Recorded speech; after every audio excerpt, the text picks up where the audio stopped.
지난 24일에 이 박정희 전 대통령을 시해한 김재규 전 중앙정보부장의 37주기가 있었습니다.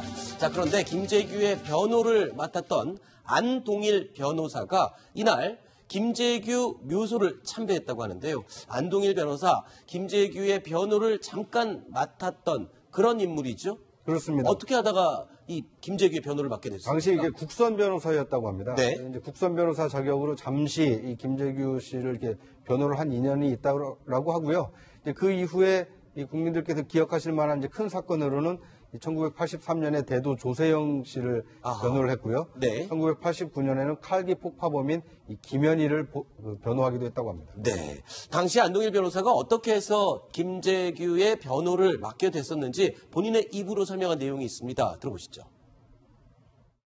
김재규 부장을 변호하게 된 것은 원래 1심 국선 변호인이었어요. 그랬다가 2심, 3심을 이제 다른 선배 변호사들하고 무료 사선 변호인단이 꾸려져서 그렇게 돼서 이제 맡게 된 거고, 중간에 사선 변호인단을 김재규 부장이 거부하는 바람에 다시 맡게 돼서 1심부터 30까지 맡은 변호사는 저뿐이죠. 그래서 가장 가까이서 지켜봤다고 할 수 있죠. 나 이런 사람을 어떻게 내가 변호하나 라고 처음엔 생각을 했는데 만나보니까 이 사람이 진정성이 있구나, 진실성이 있구나, 참으로 아주 정중하고 겸손했어요. 그래서 이 사람의 그 진정을 이제 자세히 듣고 변론을 해야겠다, 그런 결심까지 하게 됐죠. 자, 김재규 씨를 가장 가까이에서 제대로 본 사람이 본인이다라고 얘기를 하는데 김재규 씨에 대한 인상은 어땠다고 얘기를 합니까?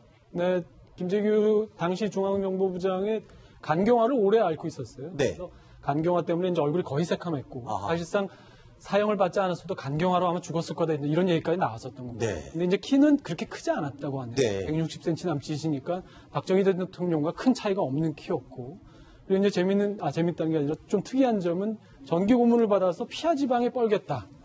그러니까 이제 이 살갗 밑에 있는 피하 지방이 그 전기 자극으로 빨겠다라고 이제 지금 안동일 변호사는 이제 얘기를 하시는 거고, 그리고 오른쪽 귀가 잘 들리지 않는 것 같았다. 네. 이렇게 얘기를 한 걸로 봐서 건강 상태는 그렇게 좋은 건 아니었고. 네. 근데 이제 아까도 얘기했지만 뭐 진정성, 진실성 이런 문제에서 김재규 그 전 중앙정보부장이 헤어질 때 자기 손을 잡으면서 자기가 지시를 해서 사실 이제 그 박정희 전 대통령의 경호실 사람들을 많이 죽였거든요. 네. 그 부하들이. 그러니까 그 부하들은 내 명령을 따랐을 뿐이니 부디 그들의 변론을 나보다는 좀 더 잘 해달라 이렇게 얘기를 했다고 합니다. 네. 사실 그 부하들 5명도 함께 사형 선고를 받고 형장의 이슬로 사라졌습니다. 네. 자, 김재규가 시해 동기를 우발적으로 했느냐 아니냐 의견이 굉장히 분분한데요. 이 담당 변호사였던 안 변호사는 어떻게 진술을 할까요? 들어보시죠. 김재규의 의도가 전혀 우발적으로 이런 일이 아니고 유신헌법이 선포됐을 때부터 이 나라를 위한 민주주의 헌법은 아니다라는 생각을 삼군단장 시절부터 가졌던 거예요. 그래서 그때부터 이 유신헌법을 폐지하자 그런 생각을 갖고 박정희라는 핵심을, 유신의 핵을 제거하지 않고는 안 되겠다. 그래서 거사를 했다. 이렇게 얘기를 합니다. 이 안동일 변호사가 또 이런 얘기를 했는데요. 유신의 심장인 박정희를 제거하면 전 국민이 자신을 혁명가로 추앙하고 미국도 지지할 거라는 확신이 있었던 것 같다. 뭐 어리석다고 해야 하나 그는 착각을 했던 것 같다라고 당시 기억을 좀 회고를 했습니다. 네.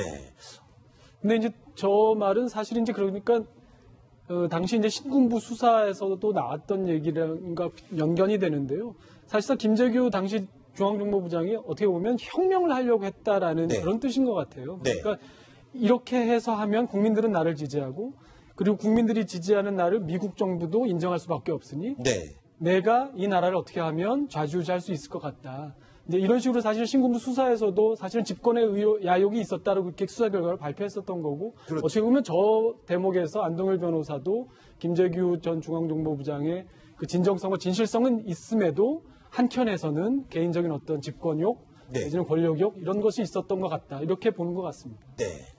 당시 1심 재판에서요. 김재규 씨의 진술 내용, 그 영상이 있습니다. 어떤 이야기를 했는지 최후 진술 들어보시죠. 10월 26일의 혁명은 자유민주주의를 회복하기 위해서 혁명을 한 것입니다. 이 혁명이 어떻게 해야 내란죄에 심판을 받아야 되느냐 이런 생각이 듭니다. 자유민주주의 회복과 자신의 희생가를 완전히 섞는 관계를 만들어놨기 때문에 자유민주주의를 회복하려면 대통령 각하께서 희생 아니 될 수가 없게 돼 있는 것입니다. 박정희 대통령 각하는 절대로 그만두시지 않습니다. 나는 오늘 마지막으로 이 나라의 자유민주주의를 회복시키 놨다. 20년 내지 25년 앞당기 놨다. 하는 이 자부. 이것은 누구의 뭐하고도 바꿀 수가 없는 이러한 자부를 저는 가지고 있습니다. 근데 당시 대법원에서는 이 김재규 씨의 내란죄 성립에 대해서 반대하는 판사들도 상당수가 있었다면서요? 왜냐하면 내란이라고 하는 건 사실 쿠데타로 그렇죠. 쉽게 생각하시면 되는데 한 사람이 한 사람을 살해했다고 해서 그게 쿠데타라고 보기엔 좀 무리인 면이 있지 않습니까? 네. 그래서 대법원 판사 14명 중에 6명이 반대 의견을 내는데 이렇게 되면 바로 사형까지 가기가 어려워질 수도 있습니다. 네. 그래서 이게 아마 당시 신궁 입장에서는 밉보였던 것 같고 네. 6명 반대했던 사람 중에 정말 상상하기 어려운 일이지만 대법원 판사가 보안사에 끌려가서 사흘 동안 고문을 당한 겁니다. 그리고 나머지들도 그리고 그 다음에 전부 다 옷을 벗었고요. 네. 또 안동일 지금 저 국선 변호인 같은 경우에는 본인이 직접 변호하셨던 분이기 때문에 이제 김재규 전 중정부장에 대해 상당히 호의적인 말씀을 하지만 네. 꼭 그런 부분만 있었던 건 아니고 저렇게 네. 그 역사의 한 바구니에 끈 사람으로서 개인적인 목소리를 낸 것 정도로 생각하시면 될 것 같습니다. 네. 자, 그리고요, 안동일 변호사는 이 11.6에 대한 재평가가 있어야 된다라는 의견을 말을 했습니다. 그 내용 직접 들어보시죠.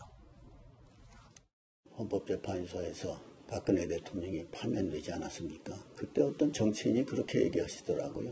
이제야말로 시대의 교체가 되어야 한다. 근데 저는 그렇게 생각합니다. 11.6 때 시대 교체가 있었어야 한다. 노무현, 이명박, 박근혜 정부를 통해서 계속 어떤 의미에서는 박정희 대통령과 똑같은 말하자면은 그런 제왕적 대통령이 계속됐던 거예요. 자, 저 이야기와 함께 안동일 변호사가 그런 얘기를 했어요. 그러니까 12.6 사태로 이 김재규가 박정희 대통령을 영웅으로 만들어준 것과 다름없다. 이런 평가를 했거든요. 네. 뭐 11.6이 없었다면 말년이 좀 추하게 끝날 수도 있다. 이제 이것은 안동일 변호사의 추정이고요. 네네. 어떻게 보면 이제 비극적인 최후를 맞으면서 이 비극적인 결말 때문에 네. 오히려 이제 그 공에 대한 또는 그 추모의 열기가 더 많았기 때문에 결과적으로는 영웅을 만들어준 거 아니냐. 네. 이런 해석을 내놨습니다. 네. 뭐 그건 안동일 변호사의 이게 개인적인 해석이기 때문에 네. 같은 사안을 놓고 보는 시각은 좀 다를 수 있다는 생각이 듭니다. 네. 그런 얘기도 덧붙였죠. 그러니까 박정희 전 대통령이 김재규 씨와 저 세상에서 만났다면 아마 박정희 전 대통령이 김재규 씨에게 고맙네라고 이야기를 했을 것이다. 이런 이야기까지 덧붙여서 했습니다. 자, 뉴스탑 10 이제 마지막 10위 소식 남겨두고 있습니다. 어떤 내용이 준비되어 있는지 확인해 보시죠.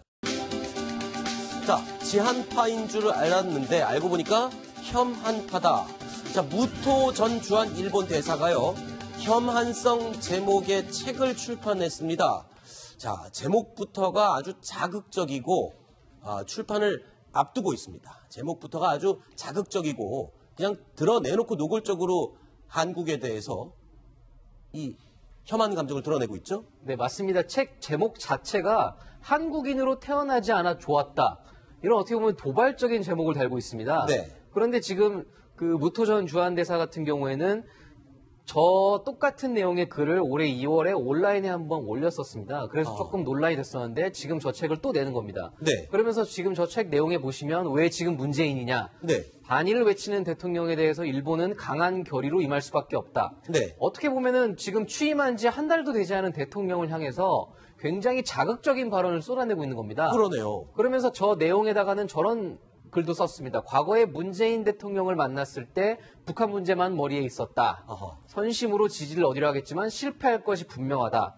이건 어떻게 보면은 저주에 가까운 그냥 마음대로 전망을 하는 것 같은데요. 굉장히 어떻게 보면은 객관적이지 못한 그렇죠. 객관적인 내용을 가지고 선동적으로 글을 써놨기 때문에 네. 앞으로도 굉장히 논란이 될 것 같은데 무토 대사의 경우는 작년 12월쯤에 네. 일본 위안부 문제에 대해서도 굉장히 어떻게 보면은 우리나라 국민들의 감정을 자극할 법한 뭐 증거가 없는 거다. 약간 이런 식의 어떤 망언을 하게 됐었는데 네. 그거의 어떤 연장선상으로 지금 저 책에 대통령에 대한 막말을 하고 있는 게 아닌가 이런 네. 생각이 듭니다. 이 지한파로 알려져 있던 무토 전 대사는요, 이 한국어도 굉장히 능숙합니다. 한국에 꽤 오랜 기간 근무를 했었는데요. 자, 한국말을 하는 무토 전 대사 영상으로 함께 보시죠. 한일 관계는 어렵다는 것은 사실입니다. 그런데 한일 관계에 있어서 어려운 상황은 이번에 처음이 아니고 옛날에도 몇 번 그런 거 있었습니다. 저는 일일이 기뻐하고 또 슬퍼하는 게 아니라 착실히 제야 할 일 하나하나 착실히 하는 것이 중요하다고 생각하고 있습니다.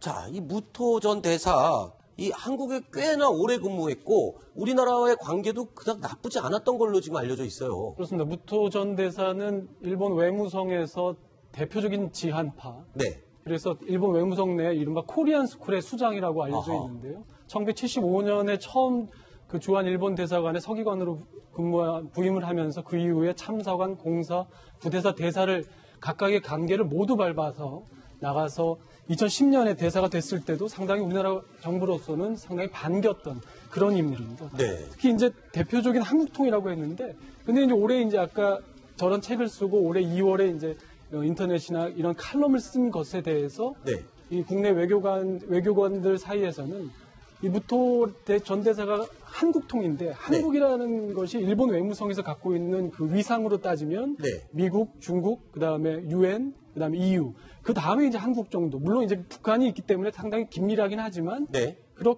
상황에서 무토 전 대사가 끊임없이 나는 지한파가 아니라는 것을 아하. 알렸어야 되는 거 아니냐. 아하. 그런 거에 몰려있기 때문에 저런 칼럼을 쓴 것이 아니냐. 그때 이제 그런 얘기가 나왔었고요. 네. 근데 되게 아이러니하게도 무토 전 대사가 2010년에 부임을 했을 때 네. 동아일보랑 인터뷰를 한 적이 있습니다. 네. 그때는 무토 전 대사가 한국은 결단력의 나라다. 네.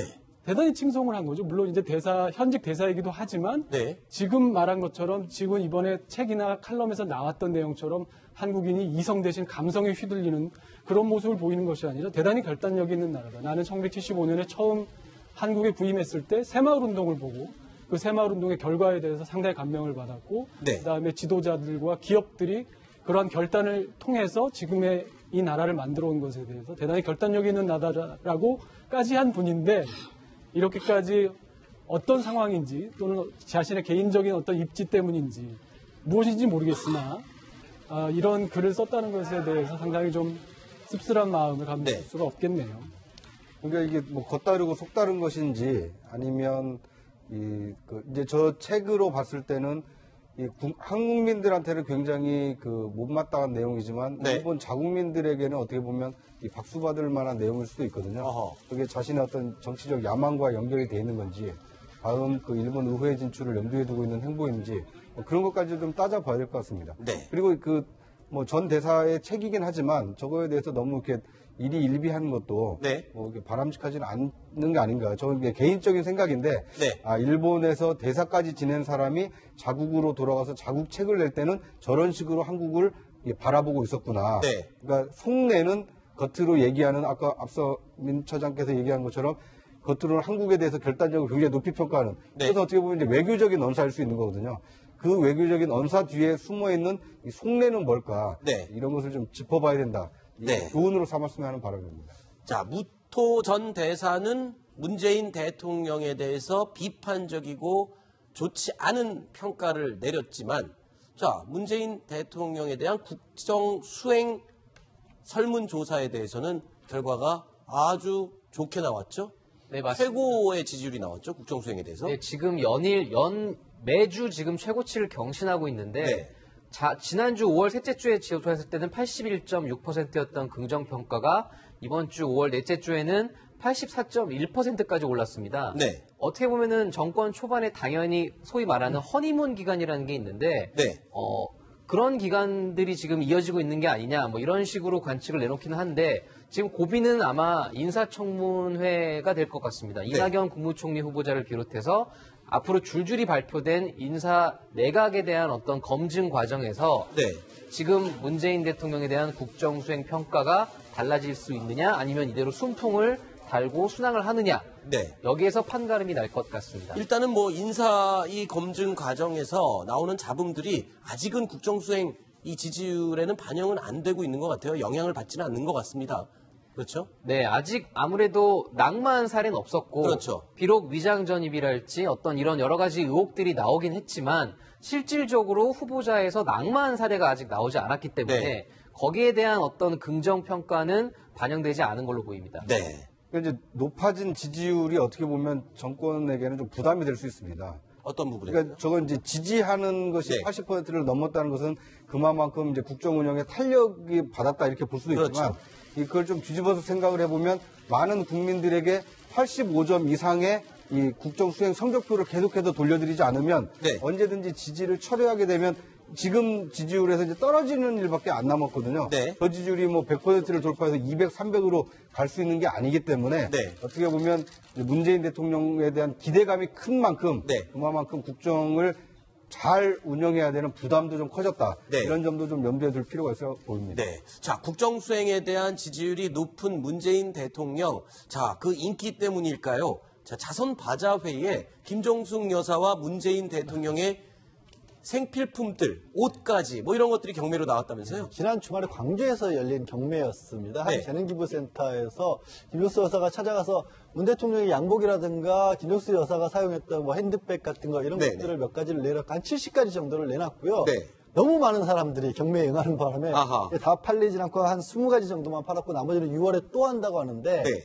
가장 고가로 팔린 거는 문재인 대통령이 입으셨던 양복. 양복이요. 네. 얼마에 30만 원 정도에 팔렸다고 30만 합니다. 원. 그게 원래는 원가는 80만 원이지만 아시겠지만 저런데 입었던 옷이 30만 원씩 팔린다는 거예요. 그리고 그렇죠. 처음 경매 시작은 1,000원에 시작했다고 합니다. 아. 그리고 이 20대 여성이 사가는데 서울에서 저 경매에 가서 기념품을 구하기 위해서 서울에서 내려가서 광주에서 경매에 응했고 저 양복하고 김정숙 여사가 신었던 구두까지도 경매를 받아갔다고 합니다. 아하. 자, 그래서요, 이 물건을 낙찰받은 분의 목소리를 한번 들어보겠습니다. 이 김정숙 여사의 가방을 낙찰받은 분이라는데요. 들어보시죠. 광석 하나를 2만 원에 제가 경매 받았어요. 다음에 또 핸드백이 하나 나오더라고요. 우리 애들한테 고이 간직해놨다가 물려주고 싶은 마음에 1,000원부터 시작했는데 다른 사람이 받아버릴까봐 10만 원 딱 떼가지고 제가 그거를 받았어요. 예, 사용하셨던 거예요. 술 같은 게 달려있었거든요. 근데 떨어져 있는 그것이 들어있더라고요. 네, 물론 저런 똑같은 제품은 구할 수 있겠지만 대통령의 부인이 사용했던 가방이다. 이런 부분에 더 의미를 두고 사람들이 가져간 것 같습니다. 자, 뉴스탑 10 다음 순위 내용으로 이어가 보겠습니다.